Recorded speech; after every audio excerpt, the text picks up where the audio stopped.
சொல்லுமா என்னம்மா? கங்கூக்கீரை நடலாமா? கங்கூக்கீரையா? ஆமா. நிறைய மாதிரி இருக்க, ஏன் எது தேர்ந்தெடுத்த? அதான் சீக்கிரமா வளரும். சீக்கிரமா வளருமா? ஸோ அப்போ என்ன செய்யலாம் நம்ம? இப்போ என்ன பண்ணணும்னாக்கா இது வந்து சிறப்பான ஒரு கீரை தான். அது சுலபமாக வரக்கூடிய ஒரு கீரை.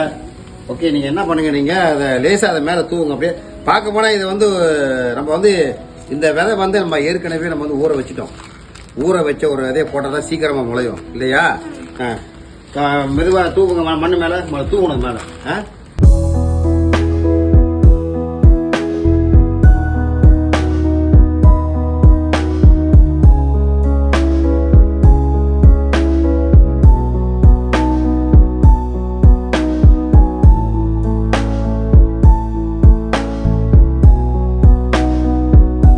சரி, ஓகே. இப்போ விதையை போட்டுட்டீங்க. இப்போ என்ன பண்ணோம்னா அதுக்கு மேலே கொஞ்சம் மண்ணை தூவுங்க.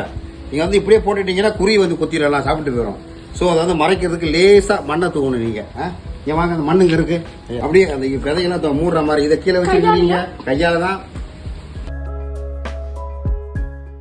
கடவுள் என்னும் முதலாளி கண்டெடுத்த தொழிலாளி விவசாயி விவசாயி. விவசாயம் என்பதுதான் உலகத்துக்கே வந்து அதாவது முதுகெலும்பு மாதிரி. விவசாயம் இல்லைன்னா மனிதர்கள் வாழ முடியாது, உண்ண முடியாது. உணவு காய்கறிகள் மிக மிக முக்கியம் இல்லையா? நல்லா அந்த சுத்தமாக அந்த விதைகள் எல்லாம் நல்லா போட்டுருங்க.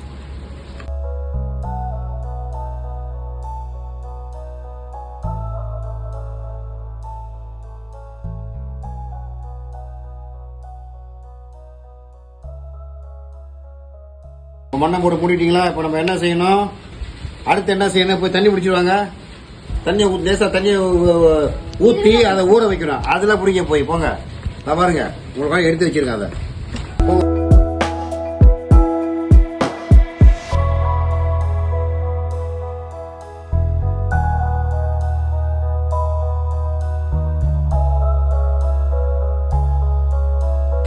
ஒரு ஊற்றுங்க, படத்தை ஊற்றுங்க.